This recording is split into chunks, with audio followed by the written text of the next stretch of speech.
నమస్తే, welcome to education plus. BTech లో ఏ కోర్స్ చేస్తే ప్లేస్మెంట్స్ మెరుగ్గా ఉంటాయి, స్పెషలైజేషన్స్ మరియు ఇండస్ట్రియల్ కొలాబరేషన్స్ యొక్క ప్రాముఖ్యత మరియు వాటి యొక్క ఆవశ్యకత బీటెక్ లో ఎంతవరకు ఉపయోగపడుతుంది, బీటెక్ చదువుతూ బిజినెస్ ఎంటర్‌ప్రెన్యూర్ గా కెరీర్ ను డిజైన్ చేసుకోవడం ఎలా, ఐటీఎం యూనివర్సిటీలో admission procedure, fee structure, placements కు సంబంధించిన వివరాలు తెలియజేయడానికి ITM university authorized admission partner Mana Desam educational services నుంచి అడ్మిషన్ కౌన్సిలర్స్ బ్రహ్మారెడ్డి గారు మరియు ఇంతియాజ్ రయాన్ గారు మనతో పాటు 10TV స్టూడియోలో ఉన్నారు. మరి వారిని అడిగి మరిన్ని వివరాలు తెలుసుకుందాం. నమస్తే అండి, గుడ్ ఈవినింగ్. సో బ్రహ్మారెడ్డి గారు, మీరు చెప్పండి. అంటే మన సౌత్ ఇండియాలో ఎన్నో యూనివర్సిటీస్ ఉన్నాయి, ఎన్నో ఇంజనీరింగ్ కాలేజెస్ ఉన్నాయి. బట్ అయినప్పటికీ కూడా ఐటీఎంలో అడ్మిషన్ కోసమే స్టూడెంట్స్ పోటీ పడడానికి రీజన్ ఏంటి అంటే ఏం చెప్తారు? మేజర్గా మనకి సౌత్ ఇండియాలో నెంబర్ ఆఫ్ యూనివర్సిటీస్ ఉన్నా కూడా వాటి డిపెండ్స్ అపాన్ ఫీ స్ట్రక్చర్స్ కానీ ఓకే. అంటే రీసెంట్గా నెంబర్ ఆఫ్ యూనివర్సిటీస్ కూడా మనకి పర్టికులర్గా హైదరాబాద్లో కానీ లేకపోతే ఆంధ్రాలో కూడా వచ్చి ఉన్నాయి. బట్ కంపారిటివ్లీ ఐటీఎం యూనివర్సిటీస్తో కంపేర్ చేసుకుంటే మనకున్న యూనివర్సిటీస్ ఫీ స్ట్రక్చర్ కావచ్చు, లేకపోతే పేరెంట్స్ వే ఆఫ్ థింకింగ్ ఏంటంటే కొంచెం కమ్యూనికేషన్ అనేది స్టూడెంట్కి మంచిగా డెవలప్ అవుతుంది. తర్వాత ఐటీఎం యూనివర్సిటీలో వచ్చేసరికి మేజర్గా fee structure and placements. So ఈ రెండు అట్ సేమ్ టైము మనకి నెంబర్ ఆఫ్ అడ్మిషన్స్ కూడా లిమిటెడ్గా ఉంటాయి. సో దానివల్ల ఏంటంటే స్టూడెంట్కి మంచి బెనిఫిట్ అనేది ఉంటుంది అనమాట. ఓకే, అలానే ఇంతియాజ్ గారు, ఈ మధ్యకాలంలో చూసినట్లయితే అంటే కంప్యూటర్ సైన్స్ విత్ ఎనీ స్పెషలైజేషన్ని ఎక్కువ స్టూడెంట్స్ ప్రిఫర్ చేస్తూ ఉన్నారు. మరి ఐటీఎంలో ఉన్నటువంటి స్పెషలైజేషన్ ఏంటో వివరిస్తారా? ఓకే, బేసిక్గా బీటెక్లో వచ్చేసి CSE, ECE, triple mechanical, civil, chemical engineering అని చాలా బ్రాంచెస్ ఉంటాయండి. బట్ కంపేర్ టు సిఎస్సికి వచ్చేసి మనకు మేజర్గా వచ్చేసి data science and machine learning అని, క్లౌడ్ కంప్యూటింగ్ అని, తర్వాత ఇంటర్నెట్ ఆఫ్ థింగ్స్ అని చెప్పేసి డిఫరెంట్ స్పెషలైజేషన్స్ ఉంటాయండి. ఈవెన్ క్లౌడ్ కంప్యూటింగ్ అని చెప్పేసి వాటికి ఆ ప్రాముఖ్యత ఉంటుందండి. అండ్ మెయిన్లీ ఈ స్పెషలైజేషన్స్ వచ్చేసి మనం ఇండస్ట్రీస్తో టైఅప్ అవుతామండి. అంటే ఈ ఇండస్ట్రీస్ వచ్చేసి మేజర్గా ఈ రిలేటెడ్ స్పెషలైజేషన్స్లో వాళ్ళకి డైరెక్ట్ కొలాబరేషన్ అయ్యి డైరెక్ట్ వాళ్ళే ట్రైనింగ్ ఇస్తారండి. That is the pattern. Okay, అయితే మామూలుగా ఇన్ఫ్రాస్ట్రక్చరు లేదా కరికులము వీటన్నిటిని బేస్ చేసుకొని ఉంటుంది కదండి. మరి ఐటీఎం స్పెషాలిటీ ఏంటండి? ఐటీఎం స్పెషాలిటీ అంటే పర్టికులర్గా మనకి కంపారిటివ్లీ అదర్ యూనివర్సిటీస్ మీరు కంపేర్ చేసుకుంటే డిఫరెంట్ స్పెషలైజేషన్స్ ఓకే. డిఫరెంట్ స్పెషలైజేషన్స్కి ఏంటంటే మనకి ఒక్కొక్క డిఫరెంట్ కంపెనీస్తో మనకి కొలాబరేషన్ అనేది ఉంటుంది. సో ఈ కొలాబరేటెడ్లో ఏంటంటే మీకు డైరెక్ట్గా స్టూడెంట్కి మంచి ఎక్స్పోజర్ అనేది కంపారిటివ్లీ అదర్ యూనివర్సిటీస్తో కానీ అదర్ కాలేజెస్తో కంపేర్ చేసుకుంటే మంచి స్టూడెంట్కి ఎక్స్పోజర్ అనేది మన దగ్గర చాలా డెవలప్ అవడానికి ఛాన్స్ ఉంటుంది అనమాట. ఓకే, ప్రాక్టికల్స్ పరంగా ఎలా ఉంటుందండి? ప్రాక్టికల్ ఎక్స్పోజర్ ఎలా ఉంటుంది స్టూడెంట్స్? ప్రాక్టికల్ ఎక్స్పోజర్ అంటే స్టిల్ నేను చెప్తున్నాను కదా, వీఆర్ యాడింగ్ స్పెషలైజేషన్స్ మేడం. మీకు majority of south Indian universities చూడండి, నార్త్ ఇండియన్ యూనివర్సిటీస్ చూడండి, స్పెషలైజేషన్ అయితే ఉంది. But they are not giving any industrial collaborations. So we are adding industrial collaborations. For example మీరు అడగొచ్చు, ఇండస్ట్రియల్ కొలాబరేషన్స్ అంటే ఏంటి సార్, ఎట్లా ఉంటుందని చెప్పేసి. మనం ఏం చేస్తున్నామంటే TCS, Wipro, Infosys and Amazon ఈ 4 కంపెనీస్తో మనం 5 years MOU తీసుకున్నామండి. అంటే ఈ కంపెనీస్ డైరెక్ట్ యూనివర్సిటీస్కి వచ్చేసి వాళ్ళ ల్యాబ్స్ పెట్టి వాళ్ళు డైరెక్ట్ వీళ్ళకి ట్రైనింగ్ ఇస్తారండి. అండ్ ఆటోమేటిక్గా 4 years తర్వాత ఏ కంపెనీ అయితే ట్రైన్ ఇచ్చిందో ఆ కంపెనీ వీళ్ళకి ప్లేస్మెంట్స్ అనేది ఇస్తుంది మేడం. ఓకే, అలానే బ్రహ్మారెడ్డి గారు, నెక్స్ట్ వచ్చేటువంటి ఫ్యూచర్ని కూడా దృష్టిలో పెట్టుకొని మనం డిజైన్ చేసుకుంటూ ఉంటాము. అంటే ఇప్పుడున్న ట్రెండ్ ప్రకారంగా నెక్స్ట్ ఉన్నటువంటి ఆపర్చునిటీస్ అవి మారిపోతూ ఉంటాయి కాబట్టి నెక్స్ట్ ఈసీఈకి ఎలా ఉంటుందంటారు? ఫ్యూచర్ ఎలా ఉంటుంది? వాళ్ళకి సంబంధించిన ప్లేస్మెంట్స్ అవి ఎలా ఉంటాయి? బేసిక్గా ఈసీ ఇప్పుడు మీరు 2022 చూస్తున్నారు మేడం, మనం 2026కి వెళ్దాం. 2026 అంటే ఈసీ అంటే ఎలక్ట్రానిక్ కమ్యూనికేషన్ ఇంజనీరింగ్. మనం ఇక్కడ ఏం చేస్తున్నామంటే ఐఓటీ యాడ్ చేస్తున్నాం. ఐఓటీ అంటే internet of things. Internet of things అనేది చాలా వాస్ట్ అప్లికేషన్ అండి. ఫర్ ఎగ్జాంపుల్ మీరు అమెజాన్లో అలెక్సా అనే అప్లికేషన్ ఉంటుంది, అది కూడా ఐఓటీకి ఇంటర్లింక్డ్ ఉంటుందండి. తర్వాత మీకు హెల్త్ కేర్ యూనిట్స్లో కానీ స్మార్ట్ హోమ్స్లో కానీ వీటన్నిటికీ ఐఓటీ అనేది ఇంపార్టెంట్ అండి. ఇంకా మీకు మెజారిటీగా చెప్పాలనుకుంటే టెస్లా ఉందండి. టెస్లా వచ్చేసి నెంబర్ ఆఫ్ అప్లికేషన్ దాని ద్వారా యూజ్ చేస్తున్నాయి. ఎలక్ట్రికల్ కార్స్ కానీ ఎలక్ట్రానిక్ కార్స్ కానీ ఇవన్నీ ఐఓటీ లేకుంటే వర్కౌట్ కాదండి. This is the basic thing. ఈసీఈకి ఉన్న ప్రాముఖ్యత ఏంటి అంటే అదే అండి. ఓకే, ప్లేస్మెంట్స్కి సంబంధించి మీరేం చెప్తారు బ్రహ్మారెడ్డి గారు? ప్లేస్మెంట్స్ అంటే మనకి starting from the first year నుంచే స్టూడెంట్కి ఇప్పుడు జనరల్గా ఎడ్యుకేషన్ అనేది ఆల్మోస్ట్ అన్ని యూనివర్సిటీ అయ్యిందంటేనే మనకి ఏంటంటే ఆల్రెడీ ఒక కాలేజ్ లాగా వెల్ ఎస్టాబ్లిష్ అయ్యి తర్వాత అటానమస్ స్టేటస్కి వచ్చి అటానమస్ స్టేటస్ నుంచి యూనివర్సిటీ అవుతుంది. సో ఇక్కడ ఇన్ఫ్రాస్ట్రక్చర్ పరంగా కానీ లేకపోతే ఎవ్రీథింగ్ మీకు స్టూడెంట్కి starting from the first year నుంచే కూడా వీళ్ళకి మంచి ఎక్స్పోజర్ అనేది దొరుకుతుంది. సో వీళ్ళకి ఏంటంటే మెయిన్ థింగ్ డిఫరెంట్ కమ్యూనికేషన్ అంటే డిఫరెంట్ ఏరియాస్ నుంచి వచ్చిన డిఫరెంట్ స్టూడెంట్స్ అనేది మన దగ్గర ఉంటారు కాబట్టి సో స్టూడెంట్కి ఆటోమేటిక్గా కమ్యూనికేషన్ అనేది డెవలప్ అవుతుంది. అట్ సేమ్ టైము ఇక్కడ డిఫరెంట్ ల్యాబ్స్ కానీ డిఫరెంట్ ఫెసిలిటీస్.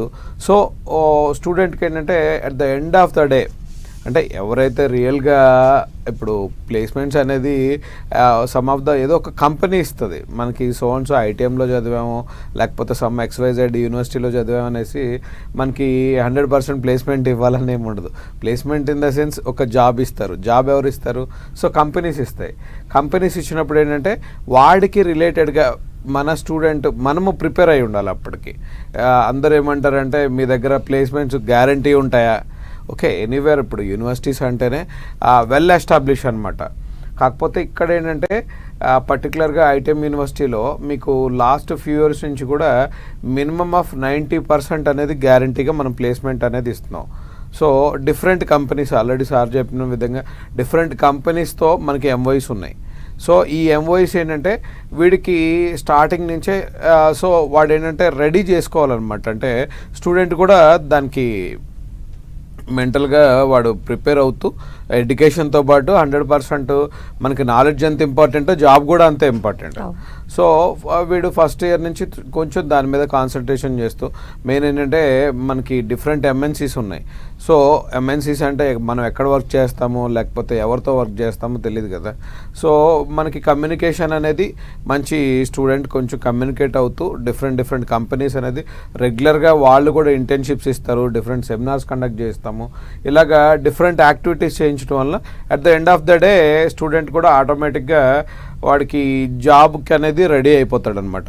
సో ఇక్కడ మనకి different that comparatively other universities కొంచెం నెంబర్ ఆఫ్ అడ్మిషన్స్ అనేది చాలా తక్కువ ఉంటాయి. సో కాంపిటీషన్ అనేది కొంచెం తక్కువ ఉంటుంది. ఈజీగా ప్లేస్ అవడానికి అనేది ఛాన్స్ ఉంటుంది. దట్టు టాప్ మోస్ట్ ఎంఎన్సీస్ అన్నీ కూడా మన దగ్గరికి అంటే నాట్ ఓన్లీ ఫర్ ఇంజనీరింగ్ అండి, ఇక్కడ డిఫరెంట్ స్ట్రీమ్స్ ఉన్నాయి. ఐటీఎం యూనివర్సిటీలో మీకు టోటల్గా ఆర్ట్స్ అండ్ సైన్స్ కోర్స్ నుంచి ఇంజనీరింగ్, తర్వాత different medical courses, BSc agriculture, ఇలాగా డిఫరెంట్ కోర్సెస్ ఉండటం వలన మనకి మల్టీ డిసిప్లినరీ కంపెనీస్ అన్నీ కూడా వస్తాయి. సో వాడికి ఎక్కడ సూటబుల్ అవుతుందో అక్కడ starting from the different minimum అనేది ఇప్పుడు 4 to 5 lakhs నుంచి స్టార్టింగ్ అనేది ప్యాకేజ్ ఉంటుంది. దట్టు ఒక స్టూడెంట్ క్యాపబిలిటీ అనమాట. అందరూ అడుగుతారు సింపుల్ సిల్లీ క్వశ్చన్ అనమాట, మీకు ఆ యూనివర్సిటీలో హైయెస్ట్ ప్యాకేజ్ ఎంత వచ్చింది? హైయెస్ట్ ప్యాకేజెస్ అనేది ఏంటంటే డిపెండ్స్ అపాన్ స్టూడెంట్స్ ఉంటాయి. ఓకే, డిపెండ్స్ అపాన్ స్టూడెంట్ ఉంటాయి. సేమ్ ఫ్యాకల్టీ, సేమ్ యావరేజ్ స్టూడెంట్కి, టాపర్కి ఎవరికైనా కూడా ఫ్యాకల్టీ అయితే సేమ్ ఉంటారు. బట్ డిపెండ్స్ అపాన్ స్టూడెంట్ క్యాలిబర్ని బట్టి ప్లేస్మెంట్స్ అనేది వస్తుంది. అయితే స్టూడెంట్ క్యాలిబర్ గురించి మనం మాట్లాడుకుంటున్నాం కాబట్టి జనరల్గా కూడా అంటే ఒకళ్ళు కమ్యూనికేషన్లో బాగుంటారు, ఒకళ్ళు టెక్నికల్గా బాగుంటారు, కొంతమంది రూరల్ బ్యాక్గ్రౌండ్ నుంచి వస్తున్నటువంటి స్టూడెంట్స్ కూడా మనం చూస్తాం ఒకే క్లాస్ రూమ్లో. అయితే కొంచెం ల్యాగ్ ఉన్నటువంటి స్టూడెంట్స్ పట్ల ఐటీఎం యూనివర్సిటీ ఎలాంటి ఇంట్రెస్ట్ అనేది చూపిస్తుంది? ఓకే, పర్టికులర్గా లైక్ విలేజ్ బ్యాక్గ్రౌండ్ నుంచి వచ్చిన స్టూడెంట్స్కి కానివ్వండి, లేకపోతే డిఫరెంట్ కమ్యూనికేషన్ నుంచి వచ్చిన స్టూడెంట్స్, ఇప్పుడు సపోజ్ లైక్ ఇప్పుడు మన పర్టికులర్గా సౌత్లో ఏంటంటే మేజర్గా ఇప్పుడు ఆంధ్ర తెలంగాణ చూసుకున్నాం అనుకోండి, మేజర్గా తెలుగు యూజ్ చేస్తాం, లేకపోతే తమిళనాడు నుంచి తమిళ్ యూజ్ చేస్తారు. So different states different languages ఉన్నాయి. సో ఇక్కడ ఏంటంటే పర్టికులర్గా ఐటీఎం యూనివర్సిటీలో ఆల్ ఓవర్ ద ఇండియాతో పాటు మనకు ఆల్మోస్ట్ ఒక 20+ డిఫరెంట్ కంట్రీస్ నుంచి లైక్ స్మాల్ కంట్రీస్ నుంచి కూడా డిఫరెంట్ ఏరియాస్ నుంచి స్టూడెంట్స్ వస్తారు. సో ఇక్కడ ఇంకొక మేజర్ థింగ్ ఏంటంటే మేడం, స్టూడెంట్స్ తెలుసుకోవాల్సింది మనం ఏదో డిఫరెంట్ ప్లేస్కి వెళ్ళాం కదా అని ఏదో మన లాంగ్వేజ్ ఉన్న స్టూడెంట్స్తో కొలాబరేటెడ్ అలాగా మనం మింగిల్ అయితే వాడికి ఇంప్రూవ్ అవడానికి ఛాన్సెస్ తక్కువ ఉంటాయి. సో డిఫరెంట్ ఏరియాస్ నుంచి ఉన్న స్టూడెంట్స్తో మనం రెగ్యులర్గా కమ్యూనికేట్ చేస్తూ బేసిక్గా ఇక్కడ ఏంటంటే బై బర్త్ అందరూ ఇప్పుడున్న జనరేషన్ అంతా కూడా ఇంగ్లీష్ మీడియమే ఉంటారు. బట్ ఏంటంటే వాళ్ళకి నెసెసిటీ ఉండదు, కమ్యూనికేట్ చేయాల్సిన నెసెసిటీ అనేది ఉండదు. సో దానివల్ల వాడేంటంటే ఏదైనా డిఫరెంట్ ఏరియా నుంచి వచ్చిన స్టూడెంట్స్తో వాడు మింగిల్ అవుతూ ఉంటే కమ్యూనికేషన్ అనేది ఇంప్రూవ్ అవుతుంది. బేసిక్గా స్పీకింగ్ స్కిల్స్, రైటింగ్ స్కిల్స్ అనేది ఉంటాయి. బట్ ఏంటంటే వీళ్ళు యూజ్ చేయం కాబట్టి మనం జనరల్గా సో ఇంప్రూవ్ అవడానికి ఛాన్సెస్ తక్కువ ఉంటాయి. సో అలాగా దీంతోపాటు మనకి యూనివర్సిటీలో లాంగ్వేజ్ క్లబ్ అనేది ఉంటుంది. ఓకే, డిఫరెంట్ ఏరియాస్ నుంచి వచ్చిన స్టూడెంట్స్ వాళ్ళకి లాంగ్వేజ్ క్లబ్లో ఇంప్రూవ్ చేస్తూ ఓకే వాళ్ళకి ఏంటంటే కమ్యూనికేషన్ అది మేజర్గా మనకి కమ్యూనికేషన్ అంటేనే డిఫరెంట్ ఏరియాస్ నుంచి ఆల్మోస్ట్ ఇండియాలో చూసుకుంటే 100 ఆఫ్ లాంగ్వేజెస్ ఉన్నాయి. సో ఇక్కడే కాదమ్మా, వరల్డ్ వైడ్ మనకి ఎక్కడైనా కూడా కొంచెం ఈజీగా స్పీకింగ్ అంటే మనకి ఇంగ్లీషే కాబట్టి సో ఇంగ్లీష్ అనేది మనకి లాంగ్వేజ్ సపరేట్ క్లబ్ ఉంది. దీంతోపాటు మనకి ఐటీఎం యూనివర్సిటీలో డిఫరెంట్ కంట్రీస్లో అంటే లైక్ స్పానిష్ కానీ, ఫ్రెంచ్ కానీ, జర్మన్ కానీ ఇలాగ ఏదైతే టెక్నికల్గా డెవలప్డ్ కంట్రీస్ ఉంటాయో సో ఆ లాంగ్వేజెస్ కూడా నేర్పి మనకి స్టూడెంట్కి ట్రైన్ చేస్తారు. సో వాడికి లిటిల్ బిట్ వచ్చినా కూడా వాడికి ఇంటర్నేషనల్ వైజ్ ప్లేస్ అవడానికి అనేది స్టూడెంట్కి స్కోప్ ఎక్కువ ఉంటుంది అనమాట. అంటే లైక్ ఇప్పుడు ఇండియాలో ఒక మంచి ప్యాకేజ్ అంటే ఒక 5 to 6 lakhs or 10 lakhs or 11 lakhs 12 lakhs ఇలా ప్యాకేజ్ వచ్చింది అనుకోండి. దీంట్లో ఏంటంటే మనకి లైక్ వాడికి ఇంటర్నేషనల్ వైజ్ చూసుకుంటే మంచి టెక్నికల్ స్కిల్స్ ఉండి కమ్యూనికేషన్ వాళ్ళ లోకల్ లాంగ్వేజ్ ఏదైతే యూజ్ చేసే లాంగ్వేజ్ అయితే వచ్చిందో వాడికి ఈజీగా ప్లేస్ అవడానికి ఛాన్స్ ఉంటుంది. అట్ సేమ్ టైము మంచి ప్యాకేజ్ లైక్ 20 lakhs కావచ్చు, 30 lakhs కావచ్చు, వాడి క్యాపబిలిటీని బట్టి సో వాడికి ఏంటంటే మంచి స్కోప్ అనేది ఉంటుంది లాంగ్వేజ్ పరంగా. ఈ బ్యారియర్స్ అయితే యూనివర్సిటీలో పక్కా ఉండవండి. Because we have students from 6,000 students మీకు అబ్రాడ్ నుంచి ఉంటారనమాట. I mean like African countries కానీ, బంగ్లాదేశ్, నేపాల్, డిఫరెంట్ కంట్రీస్ నుంచి స్టూడెంట్స్ ఉంటారండి. మీరు చెప్పినట్టు ఇది బ్యారియర్ అవుతుందా, student rural background student develop అవ్వగలుగుతాడా, కమ్యూనికేషన్ స్కిల్ అనేది మ్యాటర్ అవుతుందా అంటే ఎస్ అఫ్ కోర్స్ ఉంటుందండి. బట్ మనం యూనివర్సిటీలో ఒక ప్యాటర్న్ పెట్టామండి, పర్సనాలిటీ డెవలప్మెంట్ ప్రోగ్రామ్ అని. ఈ పర్సనాలిటీ డెవలప్మెంట్ ప్రోగ్రామ్లో మనం ఏం చేస్తామంటే స్టూడెంట్కి ఇంటర్వ్యూ స్కిల్స్ ఎలా ఫేస్ చేయాలి, కమ్యూనికేషన్ స్కిల్స్ ఎలా డెవలప్ చేసుకోవాలి, ఒక ఇంటర్వ్యూకి వెళ్తే పోస్టర్స్ ఎలా ఉండాలి, గెస్చర్స్ ఎలా ఉండాలి. మీరు చూస్తూనే ఉంటారు మన సౌత్ ఇండియన్ స్టూడెంట్స్తో ఒక ప్రాబ్లం ఏంటంటే మన దగ్గర పర్సంటేజ్ చాలా ఎక్కువ ఉంటాయి. But the end of the day 4 years course తర్వాత మనం జాబ్ డెలివర్ చేయలేకుంటున్నామండి. Why?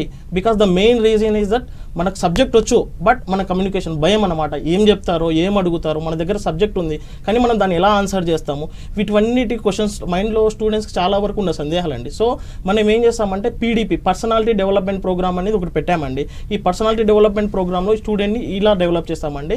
And at the same time for every 20 students will be having a mentor అండి. ఆ మెంటర్ అనేవాడు స్టూడెంట్ని పర్సనల్గా కేర్ తీసుకుంటారు.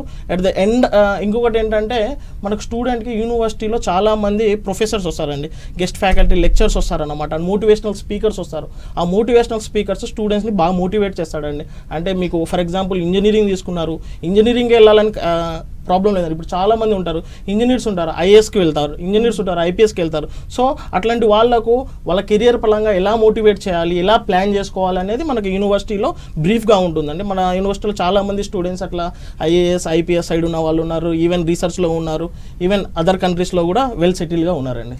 అలానే ఇక్కడ ఇంతియాజ్ గారు ఒక డౌట్ ఏంటంటే అంటే యూనివర్సిటీ అఫిలియేటెడ్ కాలేజ్కి యూనివర్సిటీకి ఉన్నటువంటి డిఫరెన్స్ ఏంటండి? చాలామందికి ఈ డౌట్ అనేది ఉంటుంది కదా.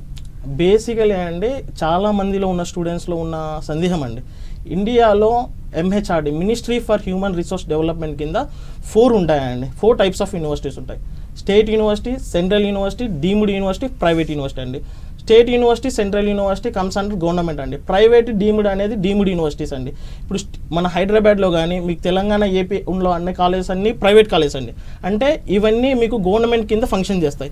జేఎన్టీయూహెచ్ కానీ, ఉస్మానియా యూనివర్సిటీ కానీ, కాకతీయ యూనివర్సిటీ కానీ, జేఎన్టీయూ కాకినాడ కానీ, జేఎన్టీయూ అనంతపురం, ఇవన్నీ ఫంక్షనింగ్ అనేటివి వీటి కిందనే ఉంటాయండి. సో ఇప్పుడున్న ప్రజెంట్ సినారియోలో మనకున్న అప్డేటెడ్ సిలబస్తో మనము క్యాచప్ కావాలండి. ప్రైవేట్ యూనివర్సిటీతో ఉన్న లాభం ఏంటంటే private universities look for updated syllabus. Okay, for example నేను చెప్పాను కదా IoT, internet of things which is a huge boom. తర్వాత మీకు ఇంకొకటి నేను చెప్పాలంటే క్లౌడ్ కంప్యూటింగ్ ఉంది. ఇప్పుడు మీరు చెప్పాలంటే మెసేజెస్ కానీ, డేటా కానీ, ఎవ్రీథింగ్ స్టోర్స్ ఇన్ ఫిజికల్గా కానీ వర్చువల్గా కానీ అది వచ్చేసి క్లౌడ్లోనే సేవ్ అవుతుందండి. సో ఇటువంటి అప్డేటెడ్ సిలబస్తో మనం వెళ్తేనే ఫర్దర్గా జాబ్స్ ఉంటాయి, ఫర్దర్గా రీసెర్చ్ సైడ్ కూడా ఎక్కువ ఫోకస్ ఉంటుందండి.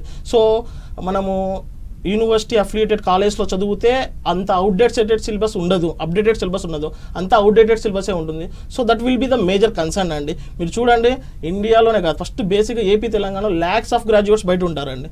ఒక 1 lakh మెంబర్స్ స్టూడెంట్స్ వస్తే ఈవెన్ 5,000 మెంబర్స్ కూడా ఎంఎన్సీస్లో తీసుకోలేరు, because they have outdated syllabus. But మన ప్రైవేట్ యూనివర్సిటీలో we have like updated syllabus అండి. అలానే కోర్స్ ఫీజు ఎలా ఉంటుందండి జనరల్గా మామూలుగా ఉంటే? నార్మల్గా అయితే వితౌట్ స్కాలర్షిప్స్ మనకి ఐటీఎం యూనివర్సిటీ ఏంటంటే మెరిట్ స్కాలర్షిప్స్ అనేది ప్రొవైడ్ చేస్తుంది. నార్మల్గా మీకు చూసుకుంటే వితౌట్ స్కాలర్షిప్ అప్ టు మీకు 10 lakhs వరకు వస్తుంది. బట్ ఆఫ్టర్ ద స్కాలర్షిప్ మనకి ఏంటంటే డిఫరెంట్ మెరిట్ స్టూడెంట్స్ ఉంటారు కదా, లైక్ డిఫరెంట్ మెరిట్ వైజ్ ఉంటారు. సో వీళ్ళకి పర్సంటేజ్ వైజ్ చూసుకుంటే మీకు total all together including hostel కూడా కలుపుకొని మీకు అంటే ఒక రీజనబుల్గానే వస్తుందండి. ఆల్మోస్ట్ ఒక 8 to 9 lakhs including hostel. Okay, so టోటల్గా ఫీ స్ట్రక్చర్ అనేది ఇంకొక మేజర్ డిఫరెన్స్ ఏంటంటే మనకి స్పెషలైజేషన్ కూడా స్పెషల్గా ఛార్జ్ చేసేదంటూ ఏమి ఉండదు. ఓకే, నార్మల్ కోర్సెస్ ఎలా అయితే ఉంటాయో స్పెషలైజేషన్ కూడా ఆల్మోస్ట్ మీకు సేమ్ ఫీ స్ట్రక్చర్ అనేది. ఈ పాయింట్ నేను యాడ్ చేస్తానండి బ్రహ్మ సార్ చెప్పిన పాయింట్కి. స్పెషలైజేషన్స్కి చాలా యూనివర్సిటీస్ సెమిస్టర్కి 30,000 అని చెప్పేసి 60,000 అని చెప్పేసి ఇయర్లీ 1 lakh వరకు ఛార్జ్ చేస్తాయండి. బట్ మీరు అడగవచ్చు స్పెషలైజేషన్కి మీరు ఎందుకు ఛార్జ్ చేయట్లేదు సార్ అని దగ్గర మీకు క్వశ్చన్ ఉండొచ్చు. ఆ స్పెషలైజేషన్కి ఏంటంటే బేసిక్గా మనము ఈ స్పెషలైజేషన్ ఇండస్ట్రియల్ కొలాబరేషన్ అని పెట్టామండి. మీకు ముందే చెప్పాను, ఇన్ఫోసిస్, విప్రో, అమెజాన్ అండ్ టీసీఎస్తో టైఅప్ అయినాం. సో కంపెనీస్ డైరెక్ట్ యూనివర్సిటీస్లో ట్రైనింగ్ క్యాంప్ పెట్టేస్తుందండి. సో ఆటోమేటిక్గా యూనివర్సిటీకి సంబంధం ఉండదండి. Students directly are dealing with companies. So ఆటోమేటిక్గా కంపెనీ ట్రైన్ చేస్తుంది, కంపెనీ ప్లేస్మెంట్ ఇస్తుంది. So who are the university to charge the fees for students? So that will be better అండి. మేజర్గా మిడిల్ క్లాస్ ఫ్యామిలీస్కి చాలా అసెసిబిలిటీలో ఉంటుందండి ఈ పాయింట్కి. సో అలానే అంటే దీనికి సంబంధించి టర్మ్ వైజ్గా ఇందాక మనం మాట్లాడుకున్న టర్మ్ వైజ్గా పే చేయొచ్చా, ఎలా ఉంటుంది? ఫ్లెక్సిబిలిటీ పేరెంట్స్కి 4 years ఆఫ్ కోర్స్ అండి, 8 semester ఉంటుంది. మీరు సెమిస్టర్ వైజ్గా హాస్టల్తో ఇంక్లూడ్ చేసుకోవచ్చు, లేకపోతే మీరు బయట యూనివర్సిటీ బయట ఉంటుందండి, మన తెలుగు హాస్టల్ ఉంటుంది, దాంట్లో కూడా మీరు పే చేసుకోవచ్చు అండి. బయట హాస్టల్స్ అయితే మీకు సంథింగ్ అరౌండ్ 60,000 వస్తుందండి. దట్ వాజ్ మెయింటైన్ బై మన స్టూడెంట్సే మెయింటైన్ చేస్తున్నారండి, మన యూనివర్సిటీ రిలేటెడ్ పర్సన్సే మెయింటైన్ చేస్తున్నారు, ప్రాబ్లం ఏముండదు. ఓకే, ఇక్కడ నుంచి వెళ్ళిన స్టూడెంట్కి ఫుడ్ అండ్ అకామిడేషన్ ఎలా ఉంటుంది? బాగుంటుంది అక్కడ అట్మాస్ఫియర్? బేసిక్గా ఇది ఒక ప్రాబ్లం అండి. బయట స్టేట్స్కి వెళ్తున్నాము, మనకు ఫుడ్ ఎట్లా ఉంటుంది, అకామిడేషన్ ఎట్లా ఉంటుంది, ఇది మేజర్ కన్సర్న్ అండి. బట్ యాజ్ ఏ గ్రాడ్యుయేట్ మనం కొన్నిటికి సర్దుకోవాలండి. But still considering the fact యూనివర్సిటీలో చాలా బెస్ట్ ఫుడ్ ఉంటుందండి. మీరు ఒకసారి వచ్చినా కానీ ట్రై చేయొచ్చు. One of the best foods, మీకు మంచి అకామిడేషన్ అనేది ఉంటుంది. ఓకే, మీకు యూనివర్సిటీ ఫుడ్ మీకు అంతగా పడట్లేదంటే we have a mess outside the university. So అక్కడికి వచ్చి మీరు ప్లాన్ చేసుకోవచ్చు అండి, ప్రాబ్లం లేదు. ఫుడ్ అండ్ అకామిడేషన్ గత 5 yearsగా థౌజండ్స్ ఆఫ్ స్టూడెంట్స్ ఉన్నారు, వాళ్ళైతే ఎటువంటి కన్సర్న్ అయితే చూపించలేదండి. We have the data also, we will provide that also. Okay, అంటే ఈ సెక్యూరిటీ పరంగా ఎలా ఉంటుంది? అంటే గర్ల్స్ అదర్ కంట్రీకి వెళ్ళడం చేయడం ఉంటుంది కదా, పేరెంట్స్కి ఆ డౌట్ కూడా ఉంటుంది. ఓకే, మేజర్గా మేడం అంటే లైక్ మనకి ఇక్కడ మన దేశం ఎడ్యుకేషనల్ ప్రైవేట్ లిమిటెడ్ నుంచి మేజర్గా స్టూడెంట్స్కి ఎవరైతే త్రూ మన ద్వారా వెళ్తున్నారో వీళ్ళకి టోటల్ అంటే సేఫ్టీ పరంగా కానీ సెక్యూరిటీ పరంగా కానీ టోటల్గా మనకి రెగ్యులర్గా కమ్యూనికేషన్లో ఉంటాము. అట్ సేమ్ టైము మన రెగ్యులర్ అప్డేటెడ్లో ఎవ్రీథింగ్ మనకి సపరేట్గా వాళ్ళకి కొన్ని వాట్సాప్ గ్రూప్స్ క్రియేట్ చేస్తాం. ఏ ప్రాబ్లం ఉన్నా కూడా మనమే A to Z మనకి ఎవరైతే వెళ్ళుంటారో ప్లస్ యూనివర్సిటీ నుంచి కూడా అప్డేటెడ్లో అంటే ఎవ్రీథింగ్ మనకు టోటల్గా ఆథరైజ్డ్ పర్సన్స్ అనేది మనం ఉన్నాం కాబట్టి సో పేరెంట్స్కి పర్టికులర్గా ఆంధ్ర తెలంగాణ నుంచి ఎవరు వెళ్ళినా కూడా మీకు ఏంటంటే దాంతోపాటు మనకి మేమే ఒక ఓన్ హాస్టల్ అనేది మెయింటైన్ చేస్తున్నాం.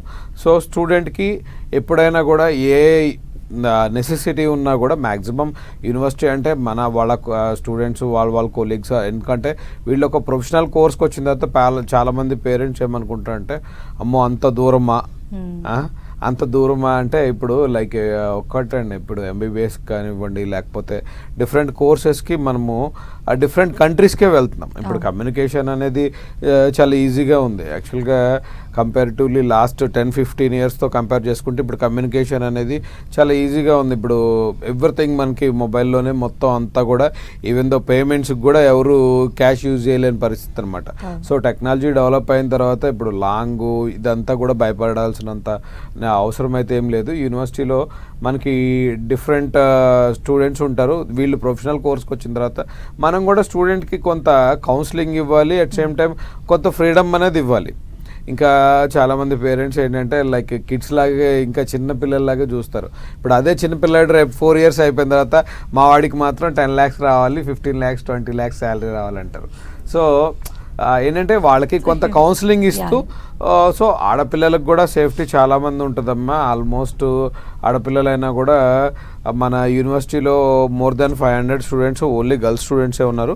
అంటే not only for engineering, it's different courses like agri side కానివ్వండి, హార్టికల్చర్ అని, తర్వాత ఫిషరీస్ అని, తర్వాత ఇంజనీరింగ్లోనే డిఫరెంట్ స్ట్రీమ్స్లో మనకి స్టూడెంట్స్ ఉన్నారు. So all together number of like thousands of students అనేది మనకి యూనివర్సిటీలో ఉన్నారు. ఇప్పుడున్న మీకు ప్రజెంట్ జనరేషన్లో మన తెలుగు అమ్మాయి స్పేస్కి వెళ్ళారండి. సో మీరు పక్కన స్టేట్స్కి వెళ్ళట్లేకుంటే we are the one to blame అండి. ఓకే, మనకి ఎక్స్ప్లోర్ కాకుంటే వేస్ట్ అండి. అవునవును. అయితే బీటెక్ చదువుతూ మన ఐటీఎం యూనివర్సిటీలో బీటెక్ చదువుతూ అంటే నెక్స్ట్ ఇవి ఏంటంటే ఒక స్టెప్పింగ్ స్టోన్గా భావిస్తారు. నెక్స్ట్ వాళ్ళ ఫ్యూచర్కి సంబంధించి వాళ్ళ కెరియర్ వేరే రకంగా ఉండొచ్చు, ఆంటర్ప్రినర్స్గా వెళ్ళాలనుకోవచ్చు. అలా వెళ్ళాలనుకునేటువంటి వాళ్ళకి మీరు ఏమన్నా డిజైన్ చేస్తారా? వాళ్ళ ఇంట్రెస్ట్ని బట్టి మీరు కౌన్సిలింగ్ స్టేజ్ నుంచే వాళ్ళని ప్రాపర్ గైడెన్స్తో ముందుకు వెళ్ళేలా చేస్తారు? యూనివర్సిటీలో we have like incubation hub అని ఒకటి ఉందండి, రీసెర్చ్ హబ్ అని 2 types ఉన్నాయండి. ఈ ఇంక్యుబేషన్ హబ్, రీసెర్చ్ హబ్లో some example if you say if student come up with innovative idea అండి, ఆ ఇన్నోవేటివ్ ఐడియా కావాల్సిన ఫండ్స్ మనం ఇస్తామండి. Then student can freely open and entrepreneur అండి. ఇట్లా చాలామంది లైక్ ఇంజనీరింగ్ అని కాదండి, మీకు ఫార్మసీ కానీ అగ్రికల్చర్ రిలేటెడ్, మేనేజ్మెంట్ రిలేటెడ్లో చాలామంది మన hundreds of స్టూడెంట్స్ ఎంటర్ప్రీనర్స్గా యూనివర్సిటీలో ఉన్నారండి. So that will B a better idea if student can really expose himself to the practical conditions అండి. సో అలానే బ్రహ్మం గారు, మరి అడ్మిషన్ ప్రాసెస్ ఎలా ఉంటుందండి? మీరు ఇందాక చెప్పినట్టు వచ్చిన ప్రతి స్టూడెంట్ని మీరు ఏమైనా ఫిల్టర్ చేస్తారా? వ్యక్తిగతంగా వాళ్ళతో మాట్లాడి వాళ్ళ ఇంట్రెస్ట్ తెలుసుకొని వాళ్ళకి కోర్సుని కూడా మీరు సజెస్ట్ చేయడం లాంటివి ఏమైనా జరుగుతాయా? Sure madam. మనకి ఇక్కడ మేజర్ హెడ్ ఆఫీస్ వచ్చేసి హైదరాబాద్ మాదాపూర్లోనే ఉంది. సో ఇక్కడ మనకి హైదరాబాద్తో ఇక్కడే కాకుండా ఏపీలో మనకి విజయవాడ, తర్వాత వైజాగ్, ఇలాగ డిఫరెంట్ ప్లేసెస్లో మన యూనివర్సిటీ రిలేటెడ్ ఆఫీసెస్ అన్నీ ఉన్నాయి. సో ఇక్కడికి వచ్చిన స్టూడెంట్కి వాడికి అంటే ఏ కోర్స్ ఇంట్రెస్ట్ ఉంది, ఆ కోర్సు దేనికోసం తీసుకుంటున్నాడు, ఓకే, వాడి ఫ్యూచర్ ఇంట్రెస్ట్ ఎలా ఉంది, సో ఏ కోర్స్ తీసుకుంటే దానిలో ఇంకా డిఫరెంట్ స్పెషలైజేషన్స్ ఏమన్నా తీసుకుంటే వాడికి ఎక్స్పోజర్ అనేది ఎలా ఉంటుంది. తర్వాత చాలామందికి ఏంటంటే ఇప్పుడు ఇది ఒక ఫ్యాషన్ అయిపోయింది అనమాట, సిఎస్సిలో ఆర్టిఫిషియల్ ఇంటెలిజెన్స్ తీసేసుకోవాలి అనేసి. ఆర్టిఫిషియల్ వచ్చేసి మనకి లైక్ కోడింగ్ అనేది చాలా ఎక్కువ ఉంటుంది. స్టూడెంట్ కూడా అంటే కొంచెం మంచి హార్డ్ వర్క్ చేయాల్సి ఉంటుంది అనమాట. సో అలాగా స్టూడెంట్కి ఏంటంటే ఒక ఐడియా లేకుండా ఏదో కోర్స్ తీసుకుందాం, తర్వాత ఏంటంటే వాడికి అది కంప్లీట్ చేయలేక కొంత స్ట్రగుల్ అవుతుంటారు. సో ఇలాగా మా కౌన్సిలర్స్ డిఫరెంట్ కోర్సెస్ ఇవన్నీ కూడా మనకి ఎక్స్ప్లెయిన్ చేస్తాము. అట్ సేమ్ టైము అంటే తర్వాత ఫ్యూచర్ ఎలా ఉంటుంది, సపోజ్ లైక్ ఇప్పుడు ఎవరైనా ఒక మంచి తర్వాత ఇండస్ట్రియలిస్ట్ ఎంటర్ప్రెనర్గా రావాలి అని అనుకుంటారు, వాళ్ళకి కూడా మనకి లైక్ మన కన్సల్టెన్సీ నుంచి డైరెక్ట్గా వాళ్ళకి గైడెన్స్ అనేది ఇవ్వడం జరుగుతుంది. డిఫరెంట్ ఇండస్ట్రీ ఎక్స్పర్ట్స్ నుంచి కూడా వీళ్ళకి మనం కౌన్సిలింగ్ ఇప్పిస్తాం అనమాట. Okay, right. Thank you so much అండి బ్రహ్మారెడ్డి గారు. Thank you so much Imtiaz గారు. ఇది ఇవాల్టి ఎడ్యుకేషన్ ప్లస్. చూస్తూనే ఉండండి 10 TV.